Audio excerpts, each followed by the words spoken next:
right now on Zoom. I think my first interview on Zoom. Hockey historian, author of many books, including the official Centennial Publication of the history of the Toronto Maple Leafs. But from right here in Windsor, Kevin Shea. Welcome to WinCity Sports, man. Hey, thanks a million, Drake. Really, really nice to be here with you and to return to Windsor, even though we're just doing Italy right now.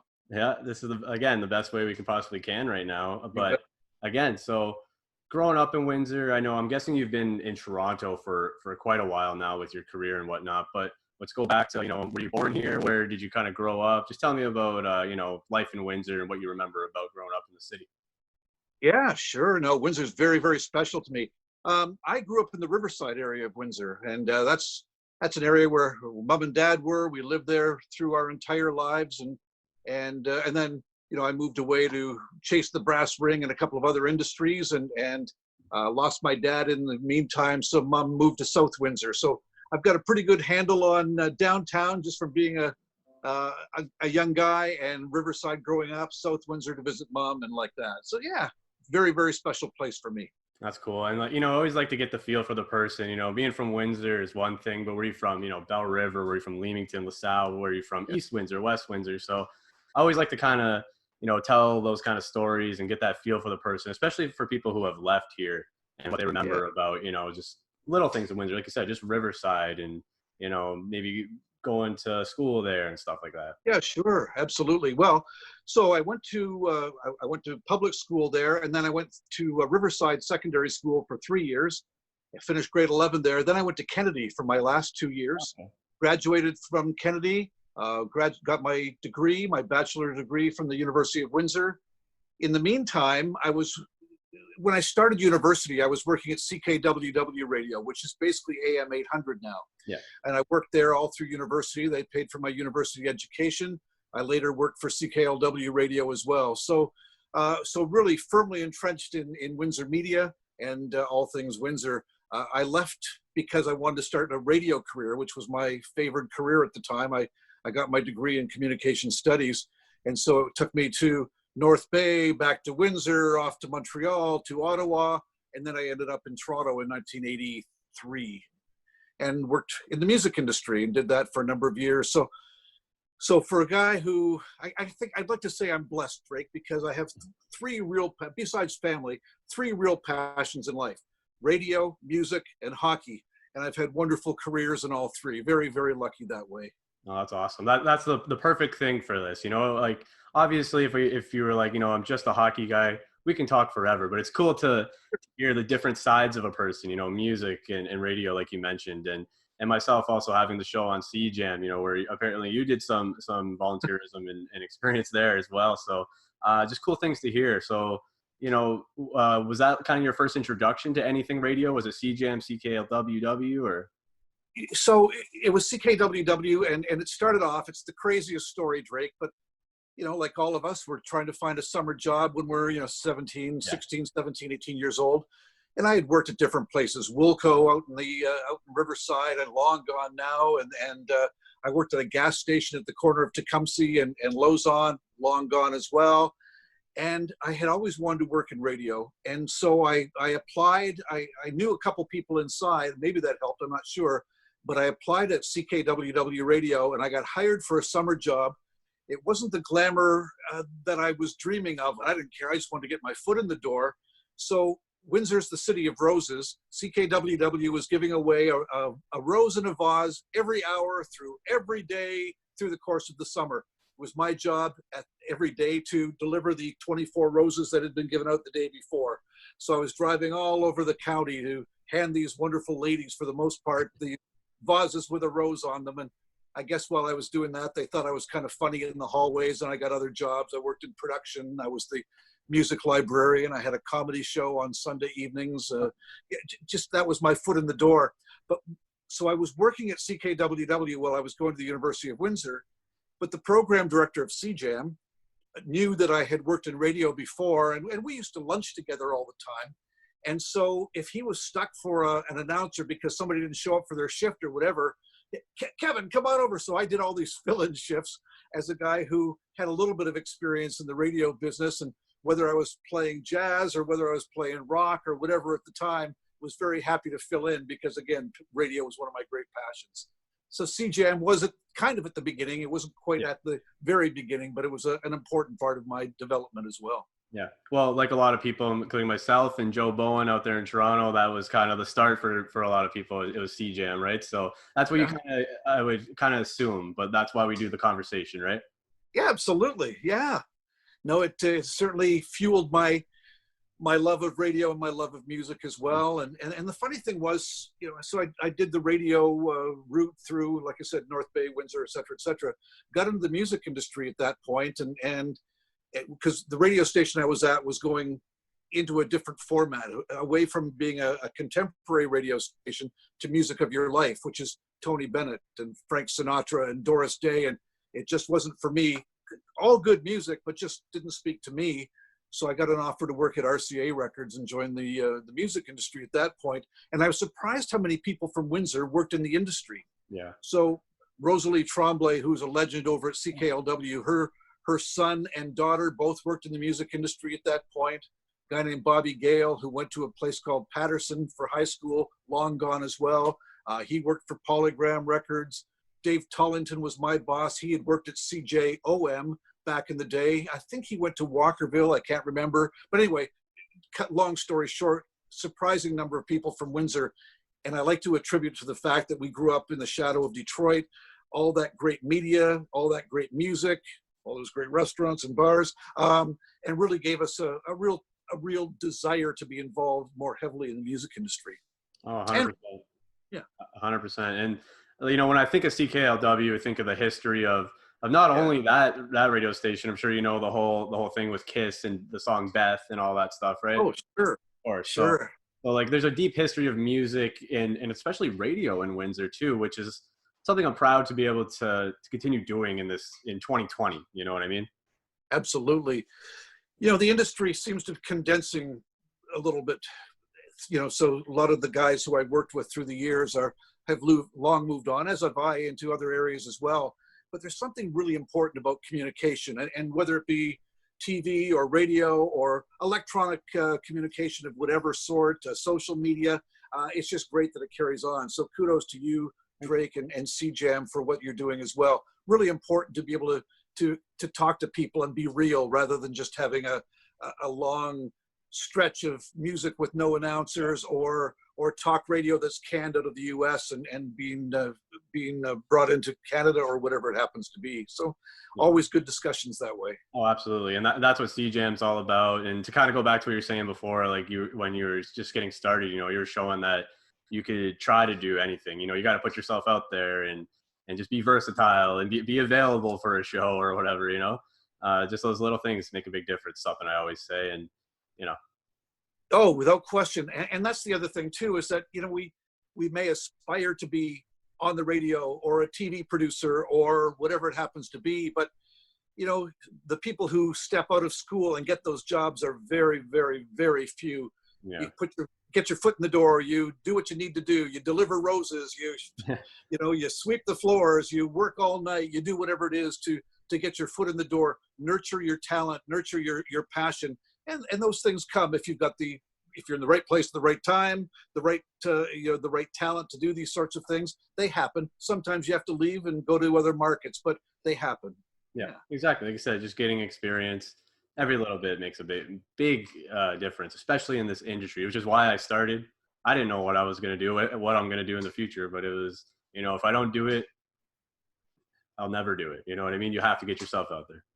How long have you been doing it, Drake? Well, going on, this is 4 years now. Oh, wow.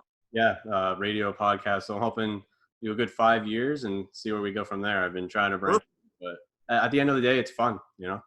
Oh, absolutely. That's what it's all about is, you know, dissemination of information for sure, but keeping it fun as well. And that's all part of relating with the audience too. So. Exactly, yeah.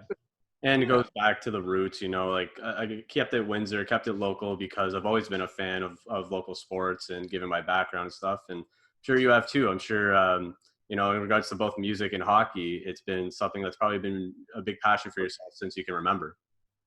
Well, exactly. So, I mean, I was born into a Toronto Maple Leafs family, not literally, but my dad was a huge fan. My grandma was a huge fan. You know, Dad had listened to the radio when he was a kid, and and made the transition over to TV in '52 when hockey came on Hockey Night in Canada on television as well. So from the time I was little, the Toronto Maple Leafs were our team.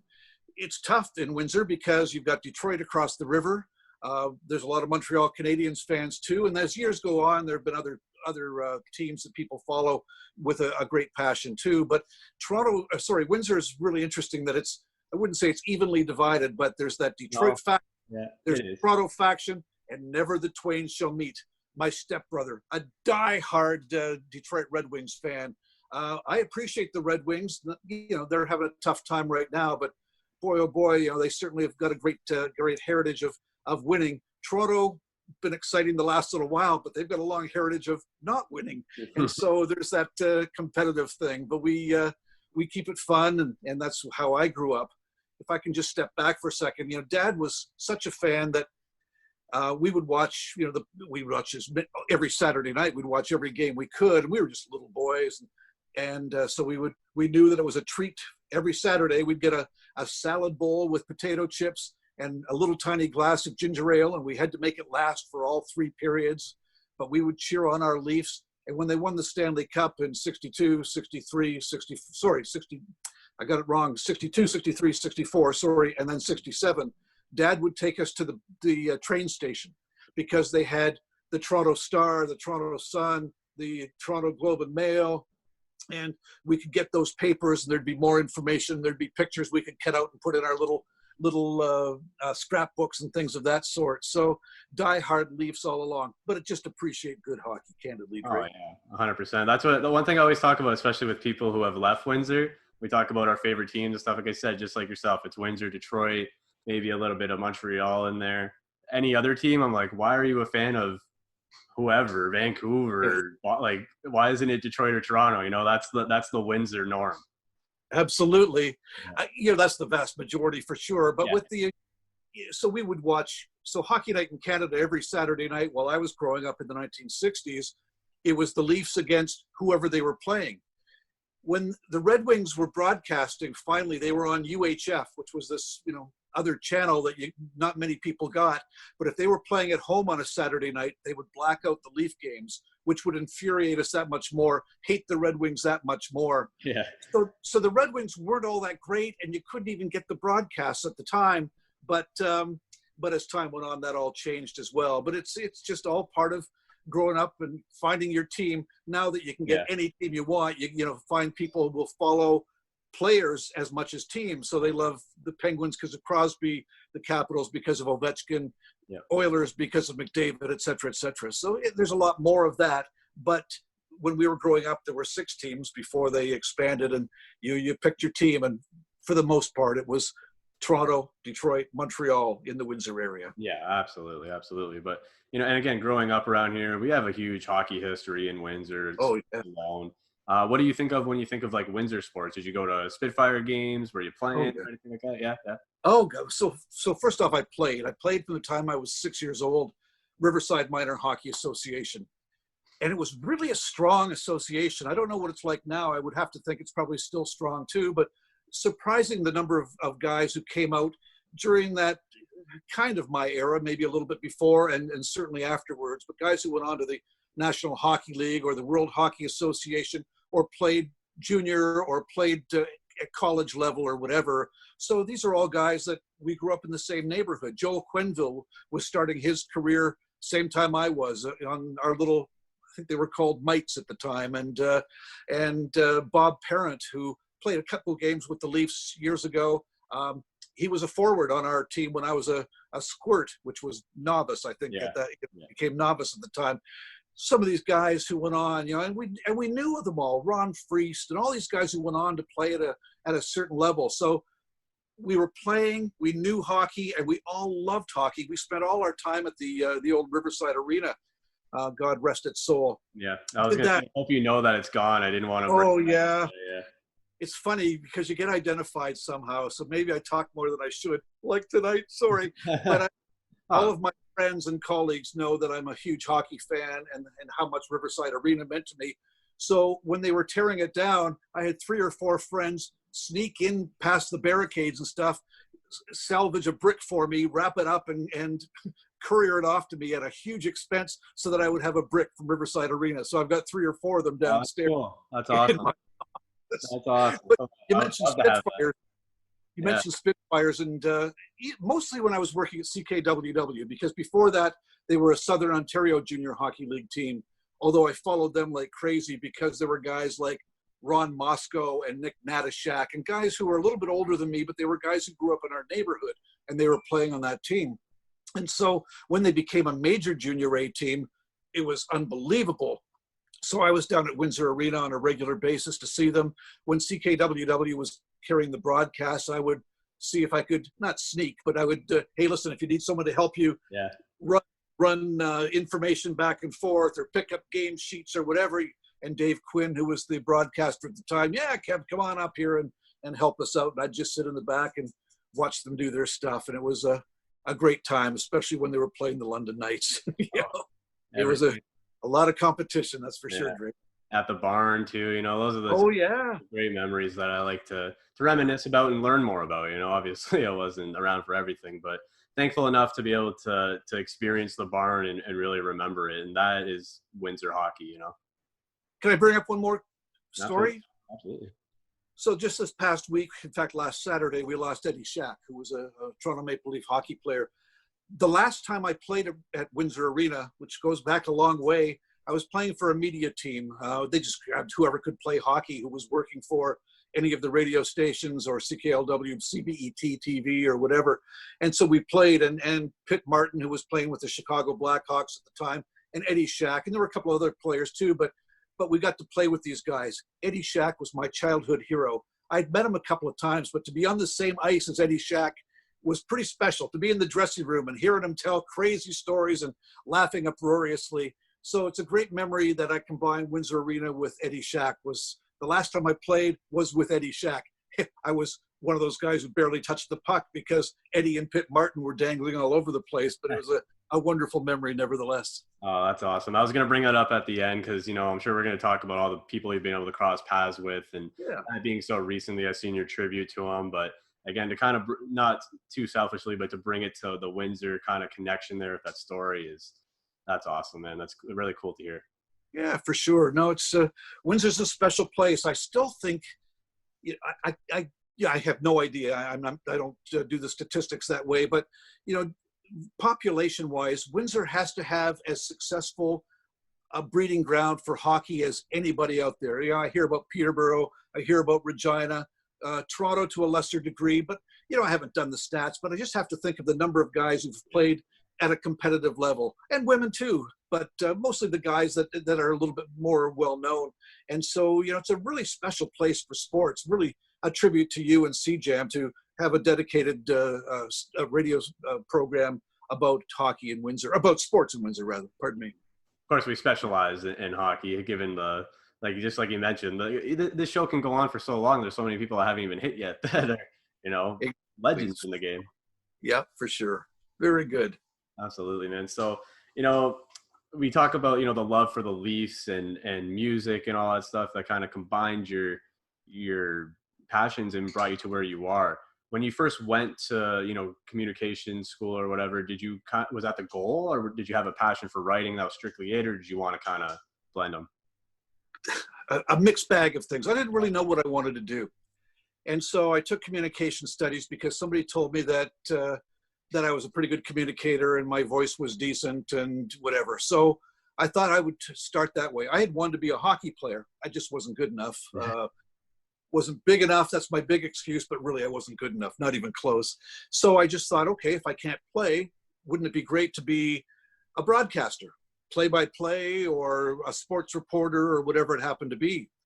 But as I got into the program, I realized that there was a whole lot more to it than that, a whole lot more of a vista, rather, that gave you opportunities to do all kinds of things. And my love of music also reared its head at that point too. And I realized there were all kinds of opportunities. So I didn't even know what I wanted to do, but the fact that I got the summer job at CKWW Radio really kind of led me into the music side of things. Never lost my passion for hockey, but it led me more into the music side of things and to the radio side of things, which was absolutely fine by me. So that was where it went. But while I was at Windsor, at University of Windsor, I took a lot of writing courses too. My degree is in English and communications. And so it really, I don't know if it certainly it honed my talents to whatever degree, but it really honed my passion. And I realized very quickly, if I can tell a story, I was in whatever year it was, probably first year university. And the first assignment was, there was a picture of a willow tree and we were all to write a story about it. And mine was really average. There was nothing to get excited about for me. There was a stream, there was a willow tree. I wrote it, I got a B or whatever I got. Next one that they said you could write about anything you want to write about, you know, something you're passionate about. So I wrote about CKLW radio. And when the paper came back, I got a D-. I said, wait a minute, what's going on? So I asked the professor after the course, he said, well, I'll have to bring the teaching assistant in. And so she came over to me and she said, well, the person who wrote the willow tree story is not the same person who wrote the CKLW story. So you've plagiarized or you've had somebody else write it for you. I said, no, I swear I've written. So I had to do another assignment. I can't remember what it was about, but just to prove that I was the guy who wrote it.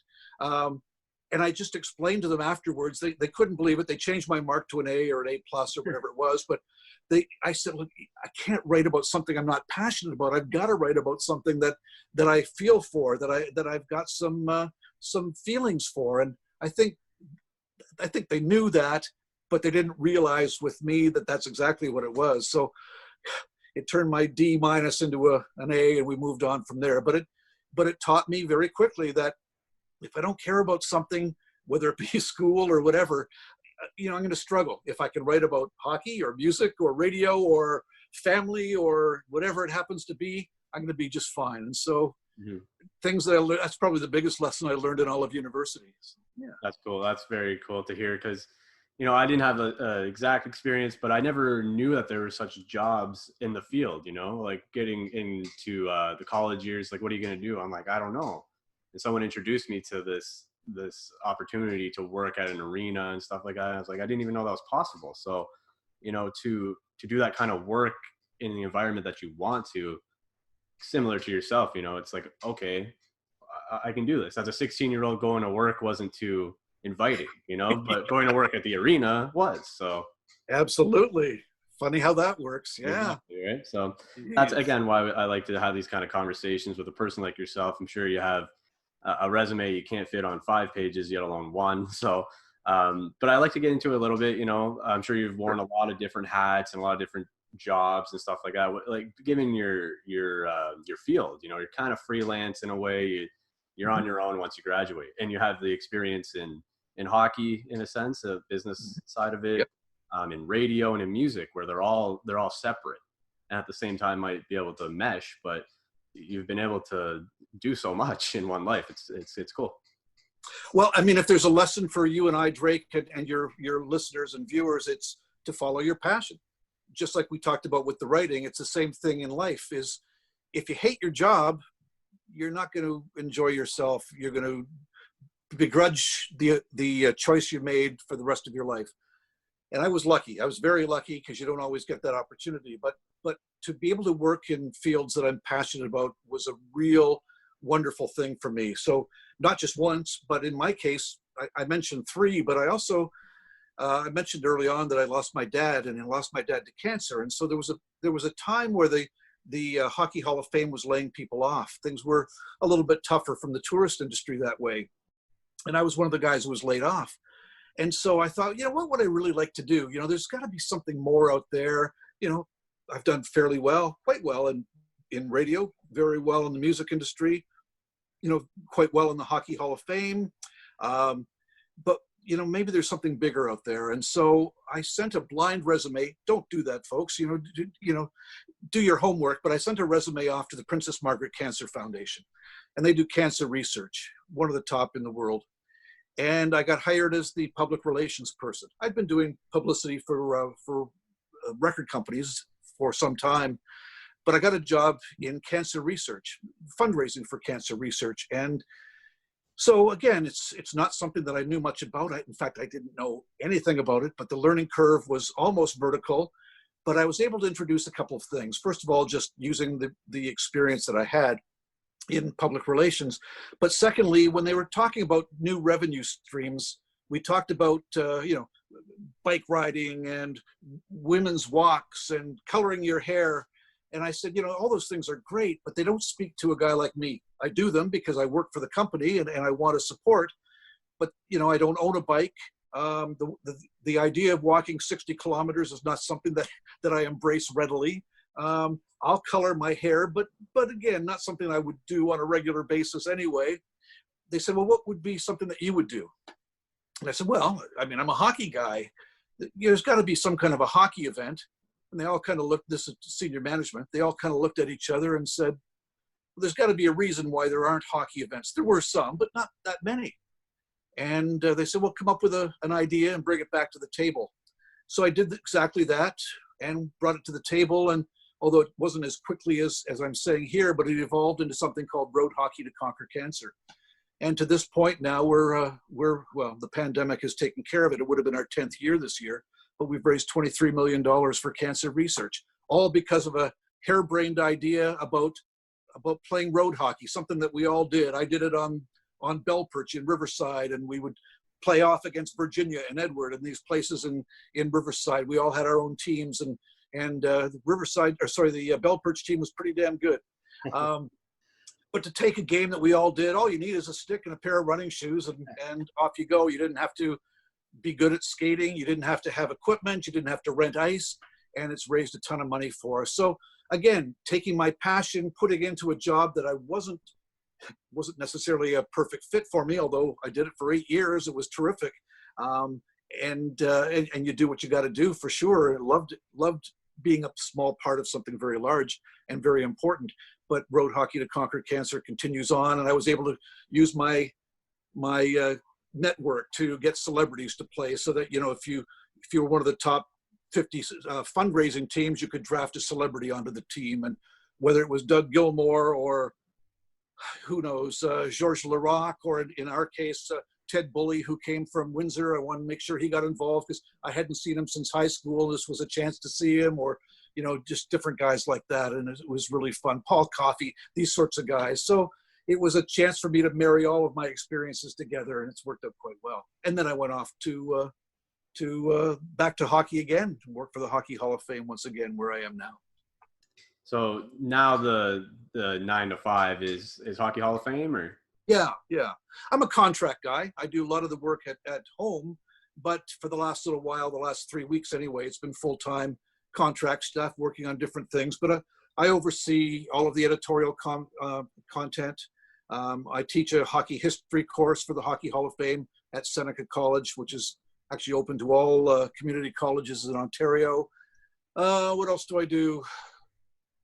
Just all kinds of writing. If I just tell me about yourself, you're gonna, I don't know, you're gonna forget something, right? So I tried to depict everything I could, but it will never happen. It's impossible. It's all good and all fun, and yeah. If you can do a lot of things, you're more valuable rather than being a one-trick pony. Exactly, so and in different methods as well. Not only getting paid to do it. You're sitting on committees and volunteering. I'm sure running events. Those are absolutely all really important things. Yeah, absolutely, exactly. And of course, we know you as an author as well. You've written many books. And guessing with all your experience, that's what led to Brandon Shanahan. I don't know if anyone's heard of him, but, personally appointing you to write the 100-year history of the Toronto Maple Leafs club book. Yeah, Drake, sometimes you're blessed for whatever reason. So when I was working in the music industry, crazy story. I might as well tell it. So I've got two buddies of mine through the music industry who my best friends. We hang out. We used to go for dinner once a week. It's now 4 times a year because we're in relationships. We've got kids, all those sorts of things. Anyway, one year at Christmas time, we all got together. We all exchanged gifts, and they had this great big box of stuff. And they said, "Look, we've gone together for your Christmas gift this year, Kevin. So Merry Christmas to you." And I opened it up, and wow! I couldn't figure it out. It was pads of paper and pens and floppy disks, which kind of gives you a taste of the era, and a book called Writing for Dummies. And they said, look, every time we get together, you tell us 10 hockey stories that are unbelievable. You're going to write a book. I said, guys, I can't write a book. You know, I had written columns. I had written for Windsor This Month magazine, long gone. And I'd written for the Essex Times, long gone, and things. And then in other cities that I was in, I had written too. And then all kinds of media releases and things. But I'd never written a book and never even thought about it before. I dreamt about writing for the Hockey News, maybe for People magazine, something like that. Yeah. Anyway, they motivated me, and I went to the library, and actually I went to a bookstore and looked down the spine of all the sports books to find out who the publishers were, put together a proposal, and sent it off to everybody. And crickets, nothing. Yeah, a couple rejections finally came in, and then out of nowhere, about maybe 2 months later, a publisher called me and said, look, we love your writing, we love your passion. We don't want your story, but we think you'd be good for a book that we've contracted. Would you be interested? And through a long process, well, not a long process, through a process of a lunch and getting to know the subject, I was hired on to write my first book. And it was about the Smythe family, Conn Smythe, who owned the Leafs, Stafford Smythe, who later owned the Leafs as well, and the grandson, who was supposed to take over the team, although Harold Ballard was able to get it once Stafford Smythe passed away. So 3 generations of Smythes, and I wrote my first book, and it opened the doors to all kinds of things. So just this week, I put book number 18 to bed, and it'll come out next fall, and we'll go from there. But it's one of those passions again, is, you know, there's money in it for sure, but when you think of the amount of work in researching, let alone writing, the interview process, you know, my wife laughs and says, you're probably making pennies per hour. Doesn't matter. You know, my little oasis of what I love to do is research and write books. And as I said, number 18 coming out. I'm actually just finished number 19 yet, just waiting to find a publisher for that one. So fun stuff. Yeah, absolutely. So it's the passion, obviously, that drives you.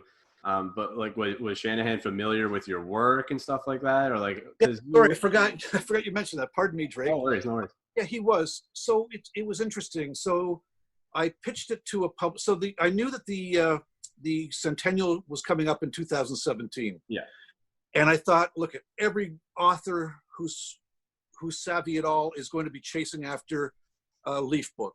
Oh yeah. So 5 years beforehand, I pitched it to publishers, thinking that if I can get in before everybody else, I've got a good chance. And I heard from a lot of them, and they would all say, is it the official book? I said, well, at this point, not necessarily, but I mean, I'm trying to find a deal first, and then we'll find out. So Random House, I'm trying to think of McClellan and Stewart, pardon me, which is under the Random House umbrella, came forward and said, if you can get the official status, we'll publish the book. All right, here we go. So I had written about Ron Ellis, who'd played with the Leafs in the 60s and 70s. I'd written about their oldest season ticket holder, a guy named Tommy Gaston, who had season tickets with the Leafs since the late 1920s. I had written about Bill Barilko, the Stanley Cup champion of 1951, who died in a plane crash. I'm trying to think what else. And a number of magazine articles and a number of stories for the Hockey Hall of Fame and things of that sort. So when it came down to it, the publisher and I went into McClellan and Stewart and gave the pitch. And they said they wanted to go away and think about it. And I know that they talked to a number of authors, but they came back, and I got the message from Brendan Shanahan that said, nobody else could write the Centennial of the Toronto Maple Leafs. Congratulations, Kevin, you're our guy. Well, I could have been knocked over with a feather. Break. It was crazy just to think that I got the book. And that was over a course of about 2 years as well. So we were coming up to the Centennial at that point, but I had already started writing it in anticipation that if I got the book, I better be ready. I didn't want to get it a year beforehand and then have to jam and put together a good book, but not a great book. And so on we went. I was just so flattered, shook his hand. We made our deal, signed with the publisher, with Brendan writing the foreword, and off we went. They put a committee together at Maple Leaf Sports and Entertainment, and we made all of our plans. And I had to submit chapters as we went along, but I got the double thumbs up with every step of the way. And there were a few things that they wanted changed, and I was fine with that. You know, I wanted to get into the Gardens scandal of the 1980s a little bit anyway, where there was a pedophile ring that was involved in some terrible things. And I thought, you know, if we're going to do the entire history of the team, we have to touch on that. And they came back and said, look, we're writing about the hockey team. That's more about the arena itself. It's such a glorious time for us to celebrate 100 years for the franchise. Let's take that out. And I argued a little bit, but I knew that I wasn't going to win that one. And it was just as well, Drake. It would have been awkward, and it was something that we didn't necessarily need. So they had a few editorial decisions that way. I was 100% fine, but for the most part, they let me run with it. And like I said, they had a committee read it, and they all really liked what we did, the way that I wove in. I actually had a partner, a guy named Jason Wilson, the way that we wove in what was happening in the city, in the province, in the country, in the world, at the same time as various things going on. And so we got the Centennial book, and very, very proud of that. One of the highlights of my professional career, no doubt. Unbelievable. Yeah. And again, just 3 years ago, for anyone that doesn't know, it's very recent. It's not like it was that long ago that the book came out, but to kind of go back, it does reflect on a conversation we were having before, is being prepared and being ready to do anything and do it the best you can. And, you know, especially given all your experiences leading to that time, you knew that it was time to do this. If I'm going to do it, I got to be ready, and I got to be ready 5 years in advance, you know? You're absolutely right. It's passion, it's being prepared. Yeah. And one thing I didn't mention too, and it certainly helped, but again, another honor that came to me just before that was I was asked to be part of the Toronto Maple Leafs Historical Committee. And it's the committee of people who decide on the retired banners in the rink, on the statues on Legends Row and things of that sort. And I was the only person outside of MLSE. Everybody else was, you know, a former player, a journalist, an executive with the company. So I guess I already, without even realizing it, and this is such a marketing term, but I'd already branded myself as the Leaf guy without even realizing it, just because they were my team. So naturally, when I wrote, whether it be a magazine article or a book or whatever, I leaned that way because that was my personal passion. So in doing so, I guess I got labeled that way. And when my name came up and I presented myself to Shanahan and the others, they gave me the veto, not the veto, they gave me the approval to move forward. Yeah, well, of course, you need someone that knows what they're talking about, obviously, and being a historian and a fan.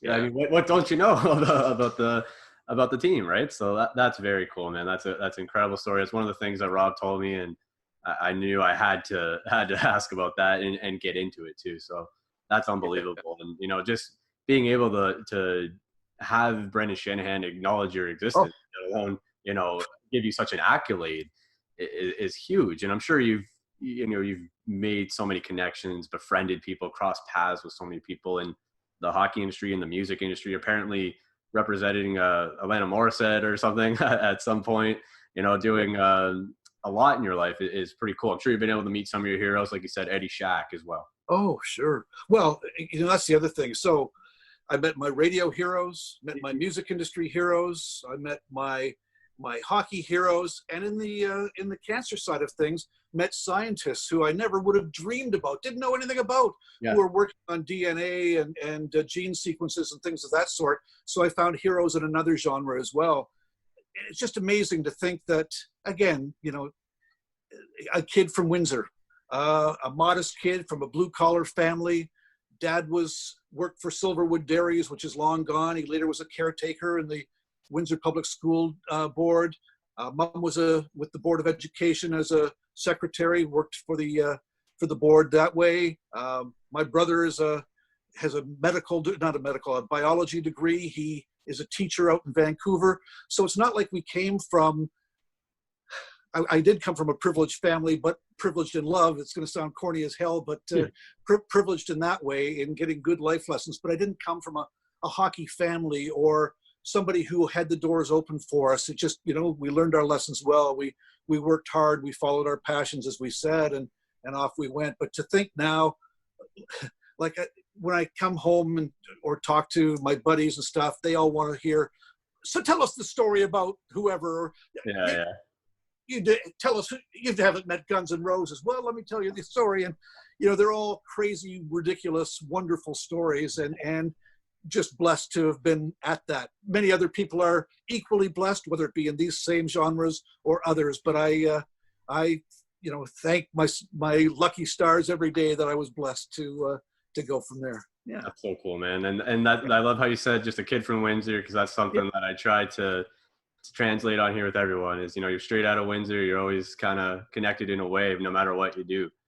It's really cool. And, I never really ask people, not that I don't like your stories. I love your stories, but if you have any stories, I wonder now about, you mentioned meeting Guns N' Roses, whatever, knowing them. Do you have any stories about maybe like some musicians and hockey players kind of meeting and clashing, or oh, sure, and stuff like that? I'll have to think of them as we go. But yeah, the interesting thing that I found was that hockey players love music, musicians love hockey. Yeah. And so to be able to marry them together is pretty cool. So whether it's, working with Blue Rodeo, Jim Cuddy, lead singer of Blue Rodeo, huge band in Canada, great hockey player as well, loves the Leafs like I do.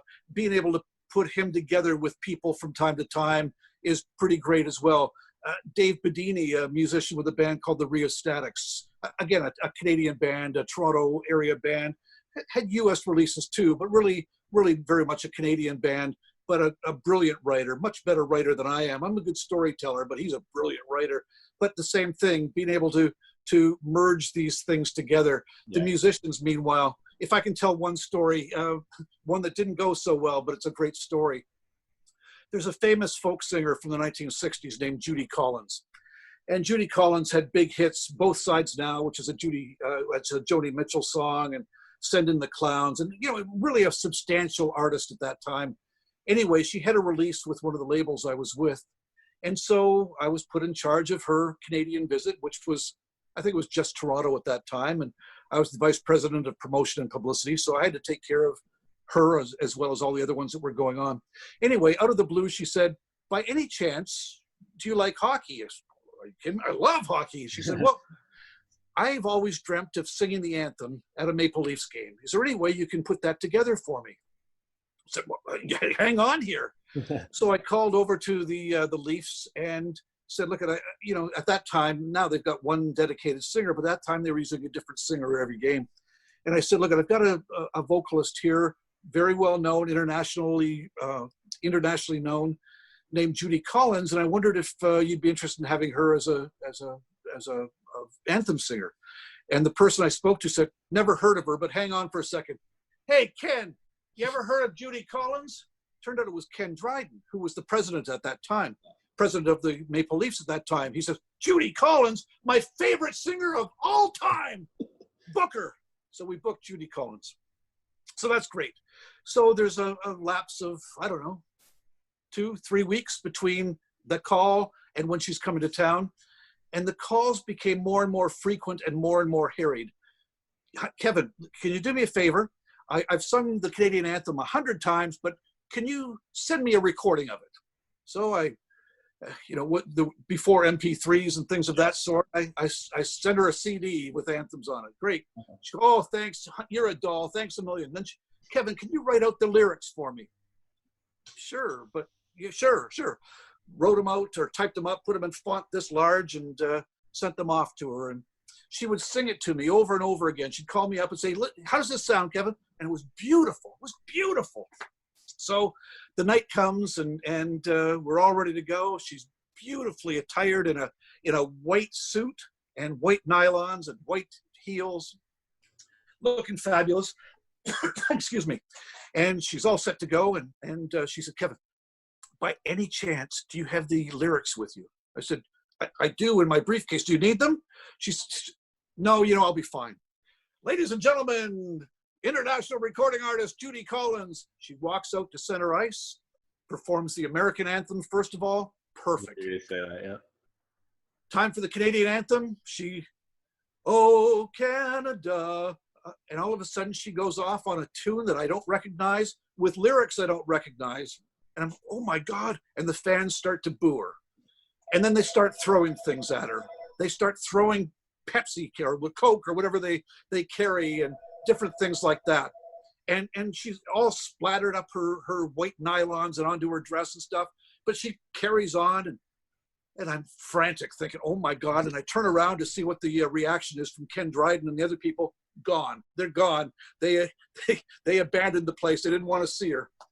So off she came, and she said, oh, I can't believe the testosterone in Scotiabank Arena. I guess it was the Air Canada Centre at the time. I can't believe the testosterone, that everybody was so anxious to get to the hockey game that they're booing me off. I said, Judy, it had nothing to do with getting ready for the game, but the anthem. She's what? Oh, I had a little flub. I said, Judy, if somebody sang the Star Spangled Banner and miss sang some of the lyrics, the place would be frantic too. Oh, Kevin, that's nonsense. Why don't you take me back to my hotel? The band will stay up in the seats. So I drove her home, thanked her very much, and of course, that's all people could talk about. I don't even know if people paid attention to the game. It's all they could talk about. You could hear it everywhere you went. All the talk shows after the game were all about how Judy had mangled the anthem, and she's a disgrace to our country, and never let this happen again. And oh my God.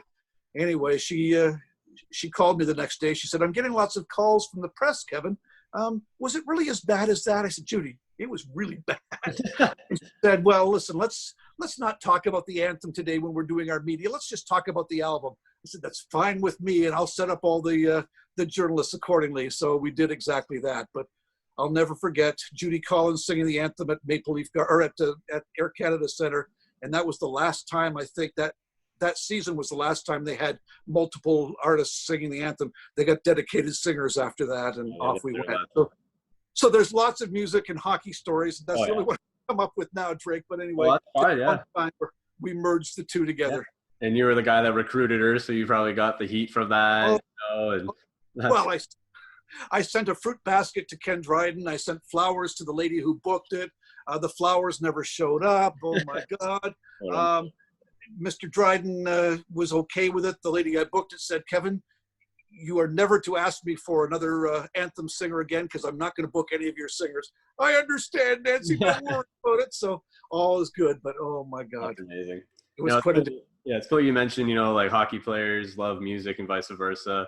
And it goes for everything. But one example I always use is people like the Hanson brothers or any sort of celebrity wanting to meet a guy like Bob Probert. That's the perfect example right there. And like, he should be the guy that wants to meet them, but they want to meet him. That's just. Yeah, you're right. And it goes both ways. The hockey players love it when a musician comes into the dressing room, usually after a game, or maybe sees them at practice or whatever it is beforehand. They love it. Get their pictures taken, whatever. And it goes the other way as well. The musicians love it when the players come out to a show, put them in good places, get a seat on the stage or whatever.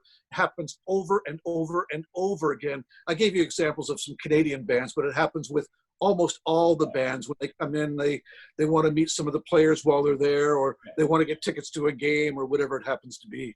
Yeah, that's cool. That's the things I like to see, is the people you wouldn't think are hockey fans. And again, like, I'm sure that you had cross paths with people, so that's why I figured that was the perfect thing to kind of bring up with yourself, having those two passions, and to kind of wrap it up, we talked about your 9 to 5 and what you're kind of doing nowadays. I'm sure it might be different every day, but you're in the hub city, or around it. You're around the area at the Hockey Hall of Fame. So as we're speaking right now, exhibition game is on. It's 1-0 the Leafs, in case you're not aware.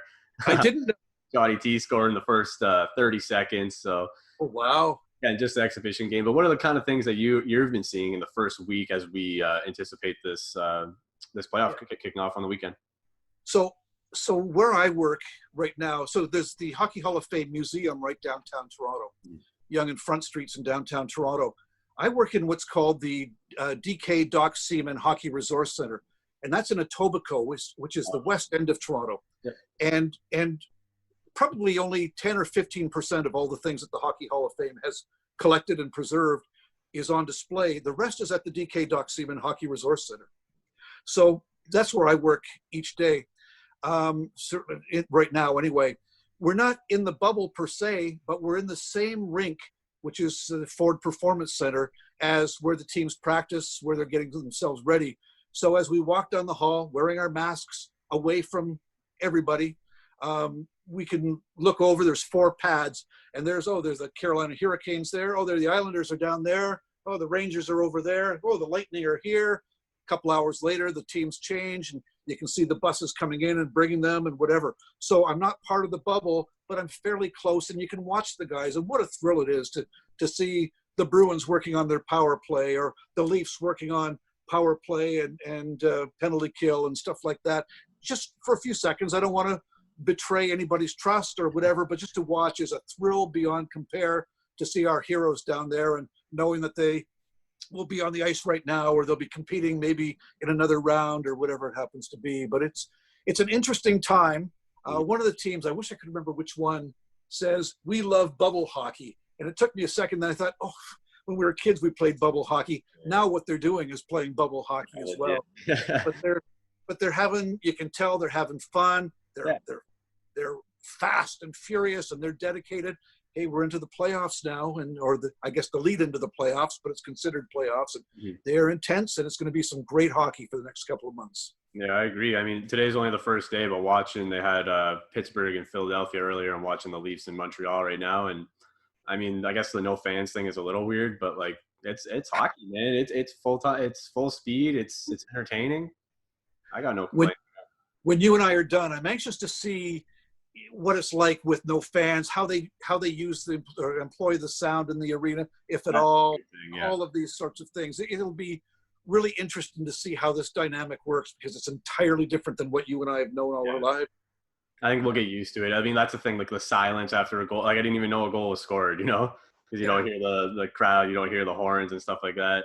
So, but aside from that, just watching the play, I mean, it's hockey. So I'm glad to have it back. And any predictions yourself for the Leafs or for anything? Do you touch those kind of things, or are you just, you're the historian?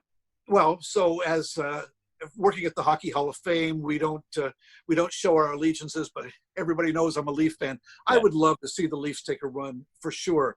It wasn't the best season. It was hot. It was cold.